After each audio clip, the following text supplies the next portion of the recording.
E aí eu percebi que eu precisava conhecer mais a minha cidade. E eu estudava na Escola Técnica Adolf Bloch, ali em São Cristóvão, e ficava do lado do que o pessoal chama de Museu Imperial, né? Que era ali na Quinta Boa Vista. Na verdade, foi roubado pela República.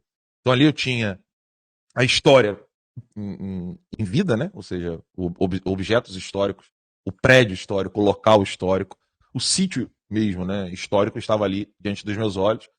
E eu comecei a querer conhecer um pouco mais do Rio de Janeiro. Cara, eu descobri que nego escondeu a minha cidade de mim durante 17 anos. Olha que loucura!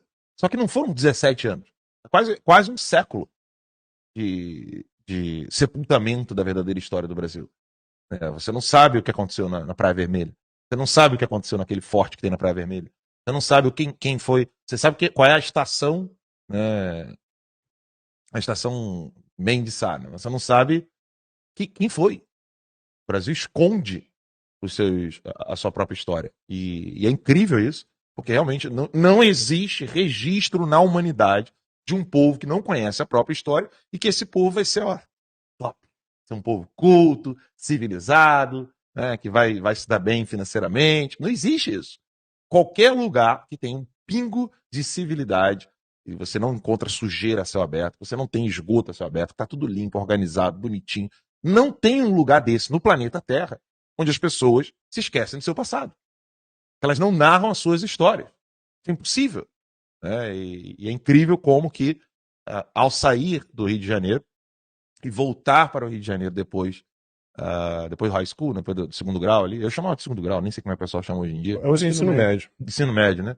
Então, eu saí do ensino médio, fui para a vida religiosa, toda vez que eu estava de férias, ou então eu tive que voltar a morar no Rio de Janeiro, eu fazia questão de conhecer esses lugares e entender mais a história do Rio de Janeiro. Nossa, aqui foi batizada a Princesa Isabel, ali foi o casamento de Dom Pedro II. Ou, sabe, você ia conhecendo os lugares e falava assim, nossa, eu estou na história do Brasil. O Rio de Janeiro era a capital. Eu ia pro Catete e via tudo ali. Eu falava assim, meu Deus, a história do Brasil, a história do Rio de Janeiro está aqui. Então foi aqui que Getúlio Vargas ele, né, fez o suicídio dele lá. Aqui era então a Casa Branca do Brasil na época de Getúlio Vargas. Então, você começa a conhecer mais a história do Brasil. Eu falei Casa Branca, tá, gente? Só para vocês terem uma ideia. É como se fosse Palácio do Planalto, né? Só estão pedindo, eu vou declamar o soneto, tá? Calma, gente, calma. Já vai. Rosana, tem Então, muita assim, gente essa história apagada, Max, ela não pode ficar assim. As pessoas precisam entender.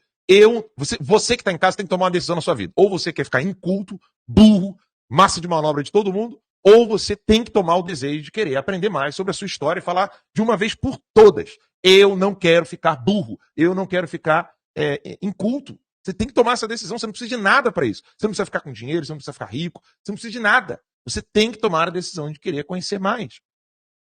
Isso é algo para mim que ou isso muda no Brasil ou nós não teremos um outro Brasil. Tô errado? Sim. Com certeza. Não, e ontem na conversa sobre Tiradentes a gente descobre, né, que as pessoas não têm a menor ideia de quem são os verdadeiros heróis do Brasil, né?